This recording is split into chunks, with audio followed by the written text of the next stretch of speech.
Salut à vous les passionnés de tennis et bienvenue sur Game Set Talk. Aujourd'hui on se retrouve pour le début de la quinzaine. On est le 22 mai, c'est l'anniversaire de deux légendes du tennis.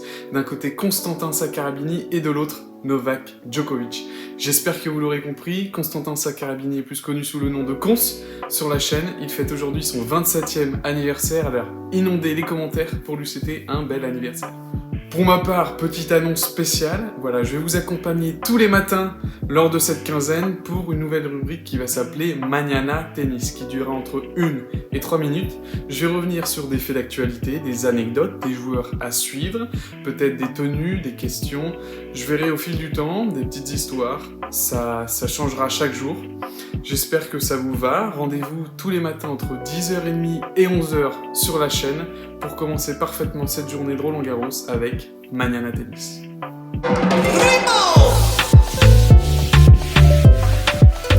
Pour ce premier Mañana Tennis aujourd'hui, dimanche 22 mai, on va parler de Björn Borg, l'autre roi, l'autre prince de Roland-Garros.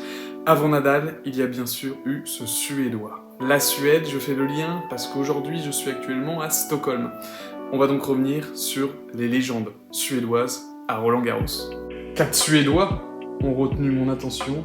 Aujourd'hui je vais en citer que 3, à vous de trouver le premier vainqueur suédois à Roland-Garros. Pour tous ceux qui ont peut-être oublié, Björn Borg, en 8 participations, c'est quand même 6 victoires à Roland-Garros. On parle de sa première à 18 ans, en 1974, puis en 1975, en 1978, 79, 80 et 81. Assez phénoménal pour un joueur qui a pris sa retraite très tôt, à 26 ans. Ensuite vient le tour de Matt Wilander. Il a remporté son premier Roland-Garros à 17 ans et a inscrit sa légende à tout jamais. 1982, 85 et 88. 3 victoires pour lui, porte d'Auteuil. Quelque chose d'assez fou pour sa première participation, Matt Wilander, à seulement 17 ans, remporte Roland-Garros en battant en finale la légende espagnole Guillermo Vilas. Il s'adjuge aussi 2 autres titres en 1985 et 1988. D'ailleurs, par rapport à sa première épopée folle qu'il a couronné roi à Roland-Garros en 1982, il revient et dit que ce titre en 1982 était si spécial mais trop irréel. Encore en plein rêve dans ses nuages, il n'y croyait toujours pas. Je vais m'attarder un tout petit peu sur Matt Wilander parce que c'est vraiment un joueur qui a su influencer la plupart des Suédois parce que gagner ce titre à 17 ans était vraiment quelque chose d'exceptionnel. Robin Söderling se souvient avoir 8 ans l'année de ce titre et il disait que chaque enfant, après ce sacre, possédait une raquette et jouait dans la rue, sur les pavés en Suède. Quelque chose d'assez extraordinaire. Malheureusement, à part Robin Söderling qui est arrivé un peu plus tard sur le devant de la scène et qui a montré de très belles choses, notamment en sortant Rafael Nadal et en jouant cette finale en 2009 contre Roger Federer, n'a pas pu remporter le titre à Roland-Garros. Robin est d'ailleurs le coach de l'un des 2 frères Ymer, Elias, le plus vieux, mais celui qui performe le plus et qu'on va retrouver à Roland-Garros au premier tour contre Dirk Worth, c'est Michael Ymer, 96e mondial. Il dit qu'il s'est autant accroché pour le tennis grâce au succès qu'ont rencontré ses aînés sur le parcours international.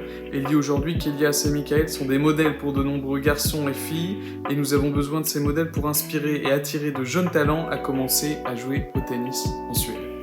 Premier Mañana Tennis, je vais vous livrer une petite anecdote. Nous sommes en mai 1983 à Roland-Garros, la sélection suédoise est présente, évidemment pour jouer le tournoi. Mais un appel anonyme sème la zizanie pour le ministère de l'Intérieur français, ainsi que les organisateurs de Roland et la sélection suédoise. Il dit tout simplement qu'un des joueurs suédois va être kidnappé au cours du tournoi.